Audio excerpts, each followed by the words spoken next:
नमस्ते बच्चों, आज हम स्वाध्याय देखेंगे। छठी कक्षा, विषय हिंदी सुलभ भारती, पहली इकाई, 7वीं कविता, नदी कंधे पर। निम्नलिखित प्रश्नों के उत्तर एक एक वाक्य में लिखो। 1. कवि की क्या कल्पना है?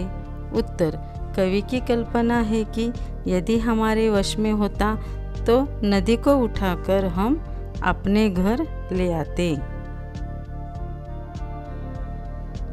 2. कवि नदी को कहाँ बहाते? उत्तर: कवि नदी को अपने घर के सामने बहाते। 3. नदी के पार खड़े होकर कवि क्या करते? उत्तर: नदी के पार खड़े होकर कवि मम्मी मम्मी चिल्लाते। 4. शाम ढलने पर कवि क्या करते? उत्तर: शाम ढलने पर कवि नदी को अपने कंधे पर रखवाते। जहाँ से उसे उठाकर लाए थे वहीं ले जाकर रख आते।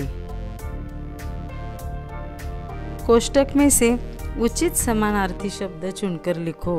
सज्जन, सरिता, प्रतिदिन, दोस्त, संध्या, गृह। नदी सरिता, घर गृह, मित्र दोस्त, शाम संध्या, रोज प्रतिदिन, भद्र सज्जन। नदी की आत्मकथा लिखो। नदी की आत्मकथा। मैं एक नदी हूँ। मेरा बचपन पर्वत की हरी भरी घाटियों में बीता। दुनिया देखने का शौक मुझे मैदानों में खींच ले आया। यहाँ आकर मेरी गति धीमी हो गई। धीरे धीरे मेरे किनारों पर गांव और नगर बसने लगे। लोग मेरा जल पीने, खाना बनाने, नहाने धोने और खेतों की सिंचाई के काम में लाने लगे। समय के साथ साथ गांव और नगरों में अनेक परिवर्तन हुए।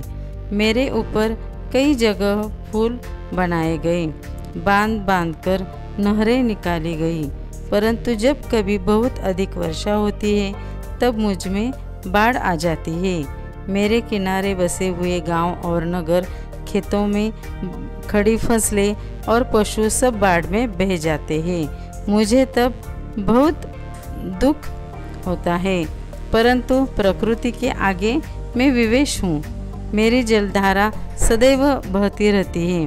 प्रत्येक जीव जंतु को सुखी बनाते हुए अंत में मैं सागर में विलीन हो जाती हूँ।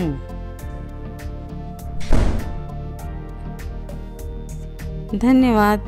अगर ये वीडियो आपको अच्छा लगा तो लाइक करो, शेयर करो और सब्सक्राइब करो।